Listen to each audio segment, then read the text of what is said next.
Hey, hello, traders. Hi, it's Thursday, May 21st, 2026.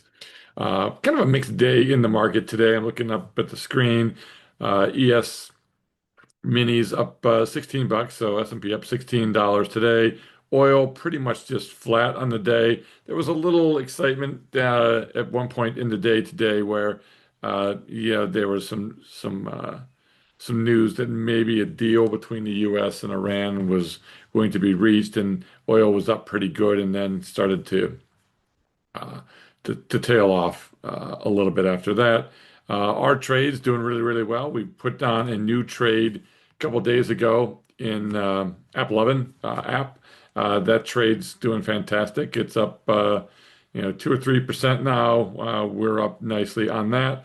GEV as well, GE Vernova. That trades up a couple percentage already in one day, up almost $1,000. We had some good trades in BMNR today, up nicely. Our ES mini trades, our 113 trades, up really, really well today.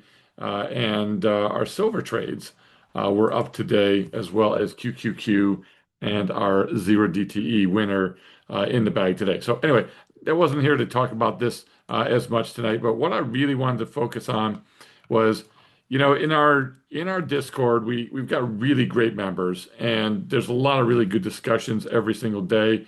And what I wanted to do today, and I don't know that I'll do this, how often I'll do this, but I took all of the discussions today, and I took some time to boil these down to 10 trading tips that came from our Discord group today, and I wanted to share them with you because I think there's some quality things to be learned in here uh, as a whole. So I want to share these with you. So let's go through this.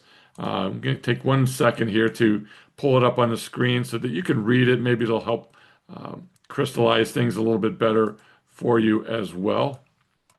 Uh, but I'm going to give you the 10 tips from our Discord today, which I think is fantastic for our group. All right, so let's get into it. And we're going to start with number one, and I'm going to screen share these with you. I'm going to size the screen so that it's maximized for you guys. All right, here we go. Let's jump into these and see which one resonates for you the most. So I would love to hear maybe in the comments down below which of these 10 tips really hits home for you and gives you something to think about that maybe you don't think about on a daily basis. So I'd love to see your comments on some of these. All right, let's get into them and let's share away. And tip number one, master fewer stocks, not more. So a lot of traders, they just watch too many stocks and you don't really understand them deeply. Good traders are going to focus on a small watch list and they're going to know them intimately. You're going to know how the stock moves, how it reacts to earnings, how it behaves around the moving averages, the fundamentals of it, how volatile it can be. So the goal isn't constant action and just hopping from stock to stock to stock. And I got hundreds of stocks out there and I'm just scanning the universe for stocks. Get to know just a few trades out there. So the goal here is recognizing some high probability setups quickly because you know the stock well. And that's what we did when putting on trades in IREN, in app, in ASTS, and trades in Hood as well. Over the last couple of days, all trades are up and doing very well because we only watch, at least I only watch, about 30 stock names, period. And I would prefer to just trade indexes like the S&P as well. But when a stock gives you an opportunity, I think you can jump in and take it. Number two here, theta decay is one of the most reliable income engines in trading. So we did an app in the money covered call position, and we saw our extrinsic value decay from 1900 all the way to 168 bucks in just 3 days. So this is a 4 day option trade, but in 3 days we went from 1900 to 168. Okay, that's the power of time decay. Many traders are just focusing on direction. Is it going to go up? Is it going to go down? Okay. But we're really focused on, how is time working in my favor and how fast can that work? So I think theta is one of the few edges in the markets that can work consistently if you, A, control risk, B, you're disciplined on your entries. And C, you understand volatility out there. So time can be absolutely become your employee out there. And that's why we also like selling in many cases in the money covered calls because we only care about that decay. And not caring as much in this particular type of trade about the appreciation. Certainly other permanent covered call or covered call strategies where you sell out of the money, you want that appreciation of the stock as well as a little bit of income. Well, I want the income, okay, without the downside risk of something going against me. So understanding theta and how that works can pay off for you. Number three here, position sizing protects traders from themselves. A great setup can still become a terrible trade if your position is too large. So one of the biggest mistakes that traders make is putting on oversized positions in smaller accounts. So we did put this GE Vernova trade on, but it's a large position. Okay, it's over $1,000 stock. So could be a great trade, but for many people, it's too large for their portfolio. Good risk management means that no single position is going to dominate your portfolio.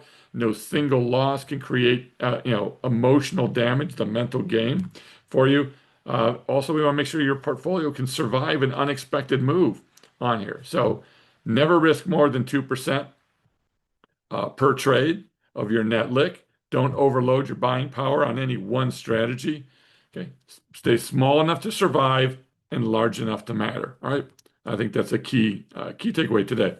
Another takeaway today, number four here, use multiple time frames for better entries. What does this mean?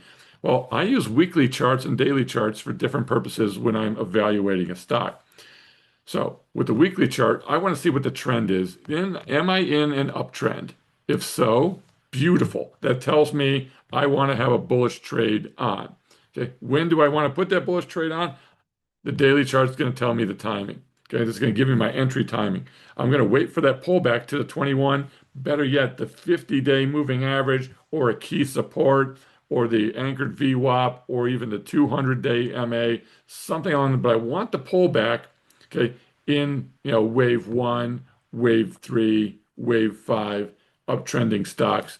That's what I want is those ABC pullbacks to specific levels.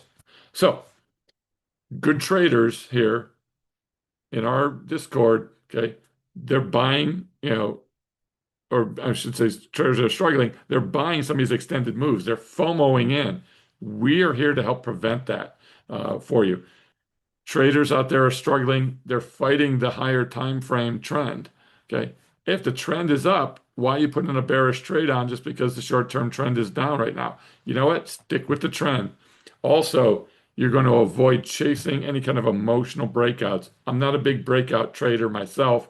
I prefer the reversal trade. I prefer the pullback in a bearish or in a bullish market, sorry, and getting the better opportunity to stay with the trend. All right, so trend first, timing second, use two different time frames. All right, let's keep moving. In the money covered calls can reduce emotional volatility. This is a big reason for our in the money lazy trader dynamic poor man's covered call, right? So the lazy trader call allows us to go in the money on our covered calls, which is going to help us from an emotional standpoint. Because one of the most overlooked benefits of the in the money covered call is simply you just reduce your stress. You don't have to worry. You could sleep at night, okay? Or at least sleep a lot better than having these out of the money calls on something that's, either running up or rolling over.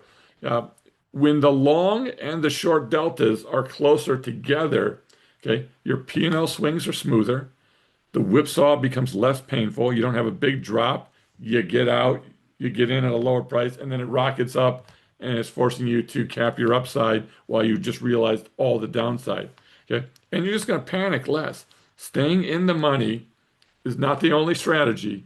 Okay, but it's one strategy if you want to reduce stress and to reduce the emotional volatility in your own brain for your trading. So we call it the delta shield when we're getting that delta closer together between the longs and the shorts. It's going to exist here because it's going to smooth out your portfolio. It's going to help you make better decisions, less emotional trading, more consistent management, and more consistent results for you. Okay?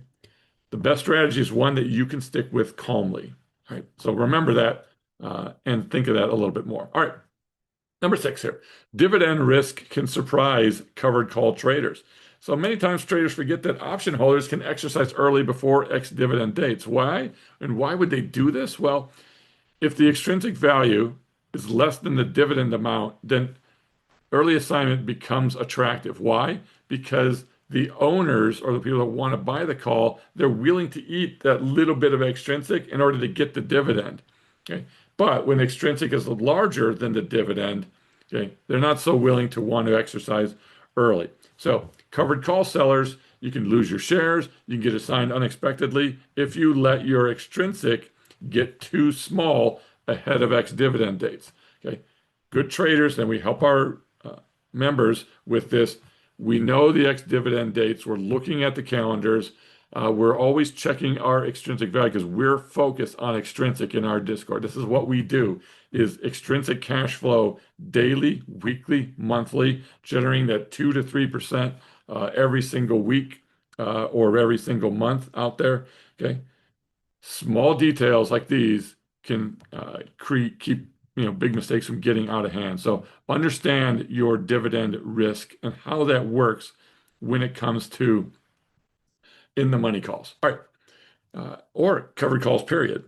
Right. Next thing here, number seven, great companies are not always great trades.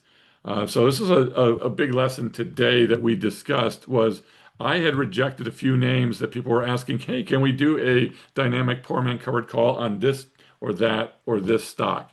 Okay, I get these every single day, and we have to work through them a little bit. Some of these are great companies, okay, but they fail because number one, they don't meet my criteria. I have special criteria for return on equity. I look for a certain amount of earnings growth. I look for a certain amount of revenue growth. I look for a certain technical structure. I just said the weekly and the daily charts. Okay. There's about an 8 to 10 point checklist, 7 to 8 to 10 point checklist here that these criteria have to pass. So just because you're a really good stock doesn't mean you're a good trade right now. So traders can confuse popular stocks with high probability setups. I'm all about the probability setup, right? So it's all about strategies and probabilities. Okay. Good traders are using filters to filter out the noise and the FOMO and everything that's going on in the index and focus strictly on the setups because every strategy has got to have standards and criteria. And the discipline here is your competitive advantage. That is a great lesson. Number eight, fundamentals and price action can often move on different timelines, right? So I was pretty bullish on oil, okay, fundamentally, while understanding that the price action's a little more stubborn right now, okay, but I still think the price holds up. Now, opinions mean nothing, and I want you to ignore my opinion and everyone else's opinion, but understanding that you can be fundamentally correct and still lose money if your timing is poor, right? And we were really focused on oil on this for the last couple of days because oil had a big drop yesterday, which I thought was uh, not warranted. It rebounded quickly today, and then it reversed a little bit again when there was some news about the conflict potentially ending overseas. Okay, so you can be fundamentally correct. You know that hey, lower inventories and extremely lower inventories on oil is going to create pricing pressure because you've got to refill your inventories, right? But there are other things that can happen in the market. So good traders can understand that the thesis matters, but also timing matters too. You hear me say it a lot, but trade what you see, not what you think, okay? Because fundamentals don't always match the price action, right? So patience, not passive here. Patience is just part of the edge. Be patient, let your trades plan it, move out, and also watch your price action. All right. Number nine, flat earnings reactions can be really great for options traders. So a lot of option traders expect earnings to create really, really big moves, but sometimes the expectations are already priced in. NVIDIA is a good example of this today. So what do you do here? Well, volatility is going to collapse after that. The stock barely moves. NVIDIA has been a really good earnings trade. because it hasn't really moved outside of that expected range for a while. So you're going to get Vega risk declining. Your management becomes easier. Boring earnings reactions often can produce really great income conditions. Okay. Excitement's overrated. Boring can work. Okay. It can also set up some really nice trade opportunities for you if you know what to look for and you're open to it. All right, and the last one here is that the best traders, they don't force trades. Okay. My approach today was really simple. I was waiting for stocks to tell me when it's time. Again, I only have like a 30 stock checklist, okay? Some Mag 7 and about 20 other stocks, and then some futures out there. So I don't force entries. Okay. I'm waiting for stocks to tell me what's time. Okay. Our IREN trade, great example. We got in at exactly the right time 2 days ago. We got out today at a nice 50% gain on the trade. Fantastic. Okay. We got into ASTS a few days ago. We're up 35% in 2 days. Why? Because we waited for the time to be right. We're not forcing trades. I'm not watching what everyone else is doing out there. I'm picking out those trades that make the most sense based upon the chart action and the criteria that we have. All right. So no forcing entries out there, no revenge trading out there, no chasing trades, and no trades because you're bored. These are all fundamental rules for us in the Discord here in Income Navigator that I think are really starting to hit home for people. Most losses are going to come from needing to be active and FOMOing around and watching people on X and trying to trade it. Stuff's going through the roof. I got to get on there. I don't want to miss the train leaving the station. It's okay. You're going to get another opportunity to get in at some point. So just be patient and let the trade come to you. Be selective. You don't need a huge distribution of trades. You don't need a giant watch list.